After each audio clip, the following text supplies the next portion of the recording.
suicidio. El hambre desata la locura.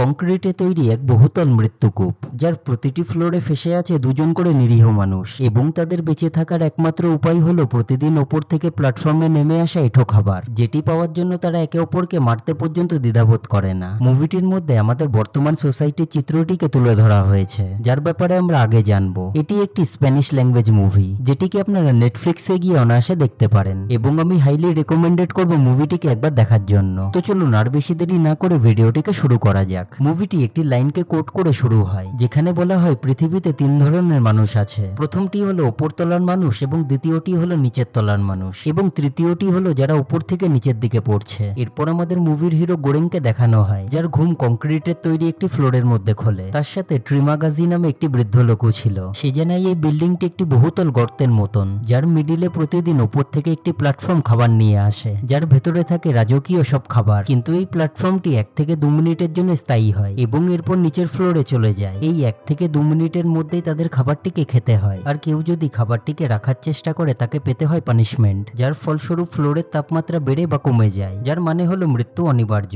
ওপরে 0 ফ্লোরে প্রভাবশালী ব্যক্তি এবং রান্না করা শেফরা থাকতো, যারা খাবারগুলিকে রান্না করে প্রতিদিন নিচে পাঠাতো। এরপর ত্রিমাগাজি বলে তাদের ভাগ্য ভালো, তারা 48 ফ্লোরে আছে, কারণ সে এর থেকেও খারাপ পরিস্থিতি দেখেছে 148 ফ্লোরে, যেখানে খাবার পৌঁছতোই না। এরপর আমরা দেখি প্ল্যাটফর্মটি খাবার নিয়ে তাদের ফ্লোরে আসে, যার ভেতরে এঁঠো খাবার ভর্তি ছিল, যেটি দেখার পর গোরেং খাবারটির থেকে দূরে থাকতে শুরু করে। কিন্তু ত্রিমাগাজি বলে সে বেশি দিন না খেয়ে থাকতে পারবে না, যার ঠিক 2 দিন পরেই গোরেং খিদের জ্বালা সহ্য করতে না পেরে একটি অ্যাপেলকে নিজের কাছে রেখে দেয়। কিন্তু ঠিক তখনই রুমের তাপমাত্রা বাড়তে থাকে। তখন ত্রিমাগাজি বলে সে প্ল্যাটফর্ম থেকে কোনো খাবারই নিজের কাছে রাখতে পারবে না, যার পর গোরেং অ্যাপেলটিকে প্ল্যাটফর্মের উপর ফেলে দেয় এবং রুমের তাপমাত্রা আবার স্বাভাবিক হয়ে যায়। গোরেং পুরো ব্যাপারটি বোঝার চেষ্টাই করছিল কি ঠিক তখনই তার মুখে রক্তের ছিটে লেগে যায়, যার পর ত্রিমাগাজি বলে তুমি ঠিকই দেখেছো, ওপর থেকে কেউ নিচে ঝাঁপ মেরেছে। আসলে বন্ধুরা, এই জায়গাটি একটি বদ্ধ জেলের মতন ছিল, যার ভেতরে মানুষগুলি স্বেচ্ছায় আসতো। তাদেরকে একটি নির্দিষ্ট টাইমের জন্য সেখানে রাখা হতো, এবং সেখান থেকে ছাড়া পাওয়ার পর তাদেরকে একটি সার্টিফিকেট দেওয়া হতো, যার ফলে তারা সমাজে অনেক সম্মান পেত। যেমন গোরেং তার সিগারেট খাওয়ার নেশাটিকে ছাড়ার জন্য সেখানে এসেছিল। অপরদিকে ত্রিমাগাজি খুবই খারাপ প্রকৃতির মানুষ ছিল, কারণ সে একজনকে হত্যা করেছিল। তার কাছে দুটি অপশন ছিল, হয় অ্যাসাইলেমে যাওয়া না হলে এখানে আসা, এবং সে সেকেন্ড অপশনটিকে চুজ করে। এছাড়াও তাদের নিজের সাথে যে কোনো একটি বস্তু আনার অনুমতি ছিল, যেখানে গোরেং এনেছিল একটি পড়ার বই, অপরদিকে ত্রিমাগাজি এনেছিল একটি ধারালো চাকু। এছাড়াও ত্রিমাগাজি তার নিচের তলার লোকেদের ওপর ইউরিনেট করে দিত, কারণ তাদের পরিস্থিতির ওপর ব্যঙ্গ করার জন্য, যা আমাদের বর্তমান সমাজের পরিস্থিতিকে বোঝায়। প্ল্যাটফর্মটি একেবারে নিচের ফ্লোরে পৌঁছানোর পর সজোরে উপরে চলে যেত, যাতে কেউ সেটিতে চড়ে 0 ফ্লোরে পৌঁছতে না পারে। এছাড়াও তাদের সকলকে প্রতি মাসে অজ্ঞান করে আলাদা আলাদা ফ্লোরে শাফেল করে দেওয়া হতো। পরের সিনে আমরা দেখি প্ল্যাটফর্মের সাথে মিহারু নামে একটি মেয়ে আসে, যার পুরো শরীরে রক্তের দাগ ছিল, যেটি দেখার পর গোরেং তার সাহায্য করতে যায়। কিন্তু ত্রিমাগাজি তাকে আটকিয়ে বলে সে তার মেয়েকে খোঁজার জন্য প্রতি মাসে নিচে যায়, আর যে তার খাবারের মাঝখানে আসে মেয়েটি তাকে মেরে ফেলে, যার দৃষ্টান্ত গোরেং 49 ফ্লোরে দেখতেও পায়। এরপর আমরা দেখি গোরেং জায়গাটির পরিস্থিতির সাথে নিজেকে মানিয়ে নেয়, এবং ত্রিমাগাজির সাথেও তার ভালো বন্ধুত্ব হয়ে যায়। এরপর আমরা দেখি মাসের শেষে তাদের দুজনকে অন্য ফ্লোরে পাঠিয়ে দেওয়া হয়, যেখানে গোরেং এর ঘুম ভাঙে বাধা অবস্থায়। ত্রিমাগাজি তাকে বেঁধে রেখেছিল, কারণ তাদের এবারের ফ্লোর নাম্বার ছিল 171, যেখানে খাবারের বদলে খালি থালা বাসন পৌঁছতো। তাই ত্রিমাগাজির ভয় ছিল তারা একে অপরকে খাবারের জন্য মেরে ফেলবে। তাই সে ডিসাইড করে সে 7 দিন পর্যন্ত না খেয়ে থাকবে, কিন্তু 8ম দিনে সে গোরেং এর চামড়া কেটে খাবে, এবং একই সাথে সে গোরেংকেও মাংস খাওয়াবে, যাতে সেও জীবিত থাকে। এরপর 8ম দিনে ত্রিমাগাজি গোরেং এর মাংস কাটতে শুরু করে। অসহায় গোরেং কান্নায় ছটপট করতে শুরু করে, কিন্তু ঠিক তখনই প্ল্যাটফর্মের সাথে মিহারু সেখানে চলে আসে এবং ত্রিমাগাজিকে মেরে ফেলে, যার ফলে গোরেং এর জীবন বেঁচে যায়। এরপর মিহারু গোরেংকে ত্রিমাগাজির মাংস খাওয়ায়, কারণ বেঁচে থাকতে গেলে গোরেং এর কাছে এটি একমাত্র উপায় ছিল। একই সাথে গোরেং ত্রিমাগাজিকে হ্যালুসিনেট করতেও শুরু করে। ত্রিমাগাজি বলে সে এখন গোরেং এর জীবনের একটা অংশ হয়ে গেছে, কারণ সেও এখন তারই মতন একজন অপরাধী, যা এখনকার সমাজে আমাদের মনের ভেতরকার গিল্টকে বোঝায়। একই সাথে আমরা জানতে পারি ত্রিমাগাজি 148 ফ্লোরে তার সাথীর মাংস খেয়েই বেঁচেছিল, কারণ তার চাকুর ধার কোনোদিনই নষ্ট হতো না। যার পর গোরেং বুঝে যায় তাকে বেঁচে থাকতে হলে এখানকার নিয়ম নিয়ম মেনেই চলতে হবে। এরপর কেটে যায় বেশ কিছুদিন, যার মাঝে গোরেং মিহারুর সাথে ইন্টিমেট হওয়ার স্বপ্ন দেখে, যার মানে ছিল গোরেং নিজেকেই পরিস্থিতিতে পুরোপুরি মানিয়ে নিয়েছিল। পরের সিনে আমরা দেখি গোরেংকে 44 নম্বর ফ্লোরে শিফট করে দেওয়া হয়, যেখানে তার আলাপ হয় ইমোগ্রি নামে একটি মহিলার সাথে। সে বস্তু হিসাবে তার পোষ্য কুকুরকে নিজের সাথে এনেছিল।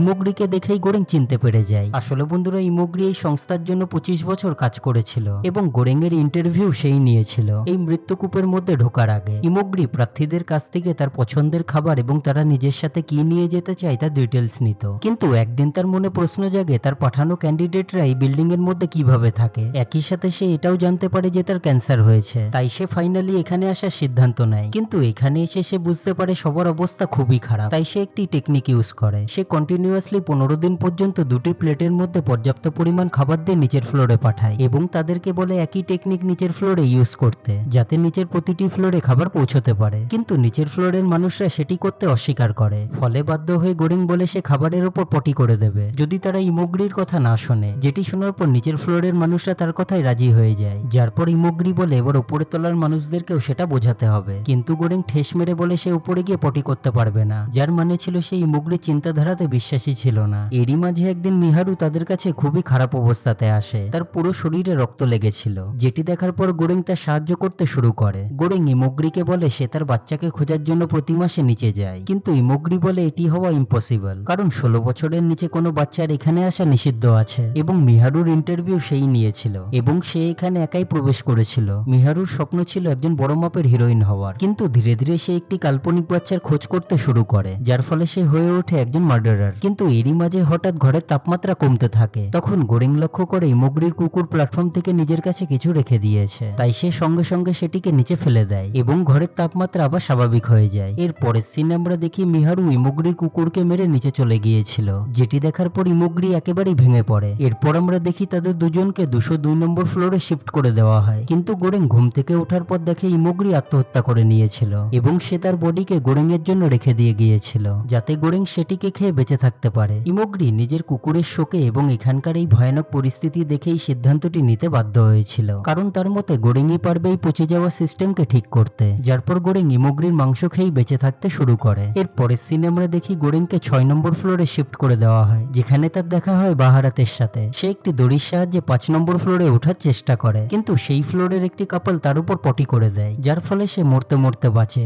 এবং তার দড়িও নিচের দিকে পড়ে যায় এবং তার 0 ফ্লোরে পৌঁছানোর আশাও পুরোপুরি ভেঙে যায়। কিন্তু গোরেং তাকে মনোবল দেয়। গোরেং বলে তার মতে এখানে টোটাল 250টি ফ্লোর আছে এবং বাহারাত রাজি হলে তারা নিচের ফ্লোর পর্যন্ত পর্যাপ্ত পরিমাণ খাবার পৌঁছিয়ে দিতে পারে এবং নিচের ফ্লোরে পৌঁছানোর পর প্ল্যাটফর্ম যখন 0 ফ্লোরের দিকে যাবে তখন তারা তার উপর বসে পড়বে। গোরেং বলে চুপচাপ হাত গুটিয়ে বসে থাকার থেকে কিছু করা অনেক ভালো, যেটি শোনার পর বাহারাত রাজি হয়ে যায়। এরপর তারা দুজনে শোয়ার বেডকে ভেঙে দুটি লোহার রড বার করে এবং তারা ডিসাইড করে 50 ফ্লোর পর্যন্ত কাউকেই কোনো খাবার তারা দেবে না, যাতে নিচের ফ্লোরের লোকেরা পর্যাপ্ত পরিমাণ খাবার পেতে পারে। এরপর তারা দুজনে সকলের সঙ্গে মারধর করে একটি ফ্লোরে পৌঁছায়, যেখানে বাহারাতের দেখা তার গুরুর সাথে হয়। তিনি বলেন সকলের সঙ্গে মারধর না করে প্রথমে তাদের কাছে অনুমতি নেওয়ার জন্য, এবং তারা যদি একেবারেই না মানে তখন তারা নিজের মতন স্টেপ নিতে পারে। তিনি আরো বলেন যে কোনো একটি খাবারকে সুরক্ষিত করে রাখতে হবে, যাতে সেটিকে 0 ফ্লোরে পৌঁছানো যায়, কারণ সেটি একটি মেসেজ হবে 0 ফ্লোরের মানুষদের জন্য যে নিচের সিস্টেমে কোনো না কোনো রকম প্রবলেম হয়েছে। তাই তারা দুজনে প্যানাকোটা নামে একটি কেককে নিজের কাছে রেখে দেয়। এরপর তারা দুজনে যখন একটি ফ্লোরে পৌঁছায় তখন দেখে মিহারুকে একজন মেরে ফেলে এবং একই সাথে তারা দুজনেও আহত হয়, কিন্তু তবুও তারা কোনো রকমে নিচের দিকে যায়। 333 নম্বর ফ্লোরে গিয়ে প্ল্যাটফর্মটি থেমে যায়, যার পর তারা প্ল্যাটফর্ম থেকে নিচে নেমে যায়, কিন্তু ঠিক তখনই প্ল্যাটফর্ম আবার নিচের দিকে চলে যায়, যেটি দেখার পর তারা বুঝে যায় এই ফ্লোরগুলিতে আর কেউ জীবিত নেই, অনেক আগেই সকলে না খেতে পেয়ে মারা গেছে। কিন্তু প্ল্যাটফর্মটির এখানে থামার কারণ কি? তখন তারা দেখে একটি বাচ্চা মেয়ে অন্ধকার থেকে বেরিয়ে আসে, যার মানে ছিল মিহারু সত্যি কথাই বলতো।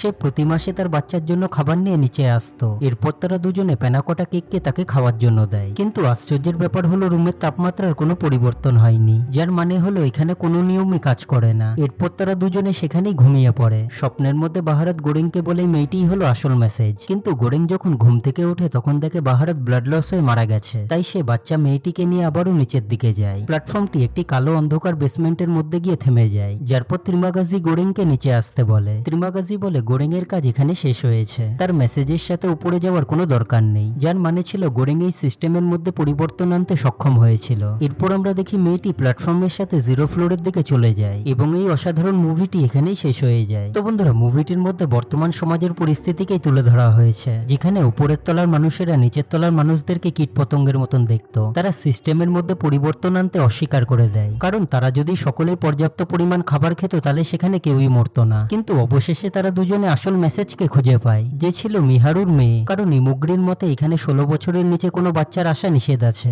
যার মানে হলো এই সিস্টেমের মধ্যেই কোনো প্রবলেম ছিল। এক কথায় এই সিস্টেমটি পচে গলে নষ্ট হয়ে গিয়েছিল, তাই এই বার্তাটি 0 ফ্লোরের মানুষদের কাছে পৌঁছানো খুবই দরকার ছিল। তো বন্ধুরা, এই মুভিটি সম্বন্ধে আপনাদের কি মতামত নিচে কমেন্ট সেকশনে অবশ্যই জানান। একই সাথে যদি আপনাদের ভিডিওটি ভালো লেগে থাকে তাহলে আমার চ্যানেলটিকে লাইক শেয়ার আর সাবস্ক্রাইব করে দিন, কারণ চ্যানেলটিকে গ্রো করতে আপনাদের সাপোর্ট খুবই জরুরি। তো চলুন, আবার দেখা হবে নতুন কোনো ভিডিওতে। Take care.